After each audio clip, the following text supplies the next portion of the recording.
talk to me?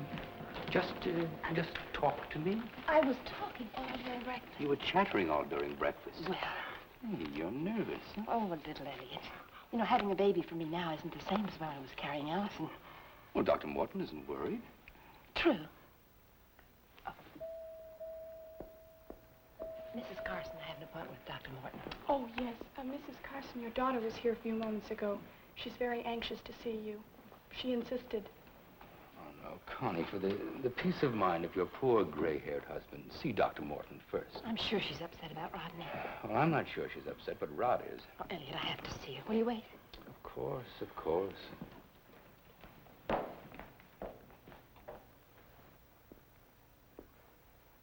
Would you see if Dr. Rossi has a minute for me? I'll try to find him. Pick up on extension 23. Miss Cho, pick up on extension 23, please. Allison? Mother. You're walking. Now I know why you wanted to see me. Go on, show me. Mother, the nurse said you had an appointment with Dr. Morton. How come? Oh, it's just a routine examination. Would you tell him, please, that I want to go home? But you are going home very soon. No, not soon. Today, now. There's no point in my staying here. You see how well I get around? Honey, what is it? What's troubling you? Is it Rodney? No. No, it's everything. I'm tired of this place. I'm tired of these antiseptic rooms. I want to go home with you. But you will, I promise you.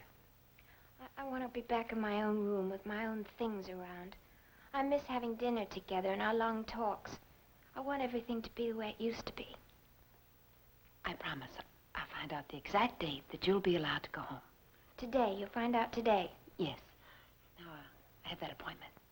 Okay. I'll walk along with you. I have another one of those silly meetings with Dr. Rossi.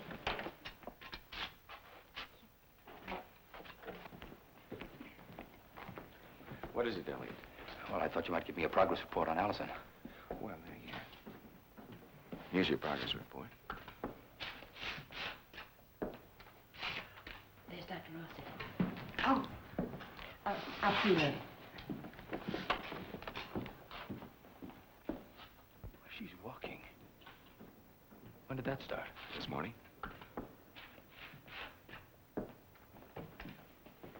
Well, congratulations, Alice. Must be good to be walking again. Thank you. Dr. Rossi, are you ready for me? Well, in a minute. Why don't you go on down to my office and wait? Okay. Allison, I understand a snack bar puts up a pretty fine hamburger. How about a lunch date tomorrow? No, I don't think so. I may not be here tomorrow. Oh, well, if you are here, I think you must be getting awfully bored with hospital food. No, not really. But thank you anyway.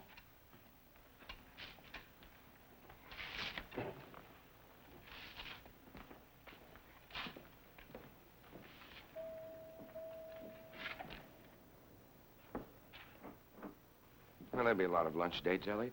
Years of them. But when? When? You know, Mike, I've been thinking these last few days. Maybe we were wrong. Maybe we should have sent Allison to some place where they're used to treating this kind of a thing. Well, I'm not blaming you. I think we took the best psychiatric advice available. Keep her in a familiar environment, but we were wrong. Things are coming back, Elliot. By inches. Well, what do you expect to find if you send her away? Some overnight cure? You know something? That's exactly what I pray for. Every night. I mean it. I'm not a rational man anymore, Mike. I find myself reading articles on miracle cures and then rereading them and wondering maybe. Are you sure you're thinking about Allison? Or yourself? All right. I'll admit it. I'm consumed with self-pity. And it's a pretty disgusting state of mind. But have you any idea what it was like for me just now to see my daughter walking?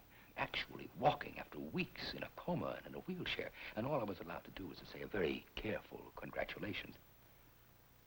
And when she stares at me with those blank eyes of hers that look right past me, I just want to grab her and shake her and scream at her that it's me, Allison, your father.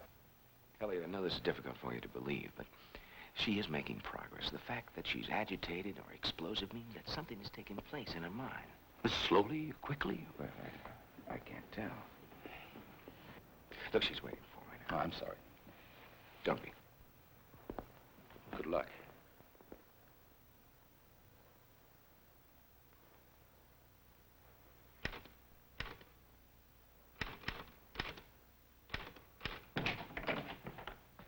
Well, I hope you're doing all that typing with your left hand. I'm using my right hand. Oh. You want to tell me what you're composing? No. Oh, yes, you do. Yes, you do. If you didn't, you wouldn't be using my typewriter at my desk in my office. You must be getting a bang out of sitting at my desk over there. You think it'll give you the answers to the questions you've been looking for? I'm writing a poem. Oh? You kept me waiting so long, I decided to make use of the time. Do you want to read it to me?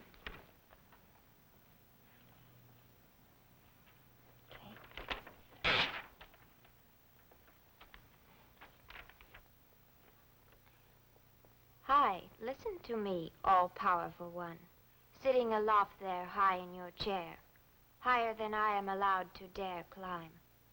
Listen to me, the answers are childlike. You of the high chair should know. Simple, you say, as ABC, but it's you who can't see. Can't see what? Nothing, doesn't matter. Silly anyway, just as silly as coming in here every day. Well, the sessions are about over. You want to know what your poem says to me? Well, it tells me you're angry with me because I won't let you stay in your cocoon. Because I make you look at unpleasant things, because I make you see Rodney. You didn't make me see Rodney. I wanted to see him. Oh, yes. You say that you do, but you don't like hearing that you're Rodney's girlfriend. Doesn't matter. You don't like Rod kissing you. You don't like the thought of Rodney kissing you so many times in the past. Stop it.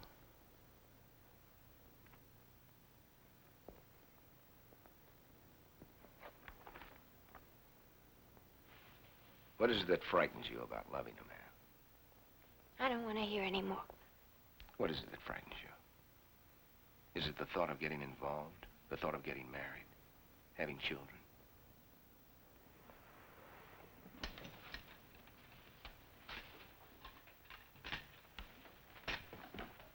Why did you call your mother?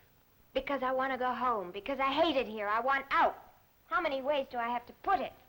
I'm sick of you asking questions. And what did your mother tell you when you told her you wanted to go home? She said fine. She said she'd see about it today. Why did you refuse to have lunch with Elliot Carson? How did we get to that subject? Why did you refuse him? You were there. You heard me. I'm not sure I'll be here tomorrow. It was more than that, wasn't it? You were very cold to him. Then please send him my apologies.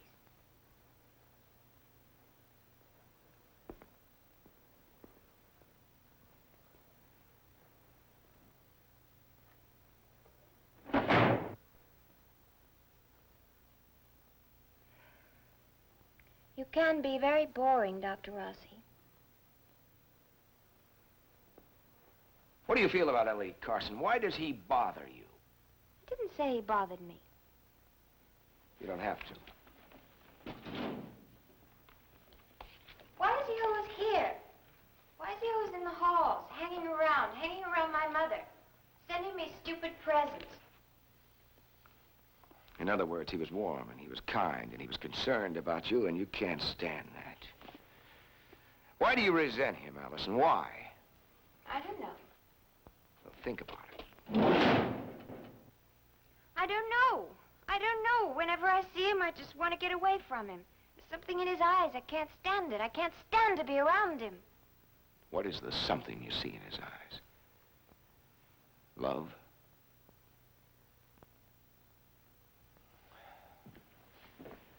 Allison, there's no simple way for me to say this, and I'm not going to look for an easy way anymore. Look at me. Elliot Carson is your father. What? Elliot Carson is married to your mother. They were married in the spring. You mean stepfather? No, I don't mean stepfather. Look, that picture on the mantel was not a picture of your father. Elliot Carson was in love with your mother a long time ago, before you were born. It's because of this love that you were born. That he was convicted wrongfully and sent away to prison. When he got out, he proved his innocence and married your mother. I don't believe you. You're trying some kind Allison, of listen to me. experiment, No, trying to shock me. listen to me. Allison, Excuse me. Elliot upset me. Carson is your father.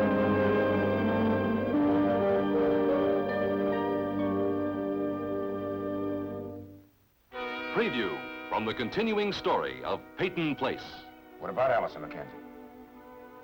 Would you give me your name, please? Are you still there? Miss. I'd try the case on the basis of its merit. A man who could find merit in Stella Chanak's lies would find it wherever it's most convenient. Please get out. Out! Get out of my room!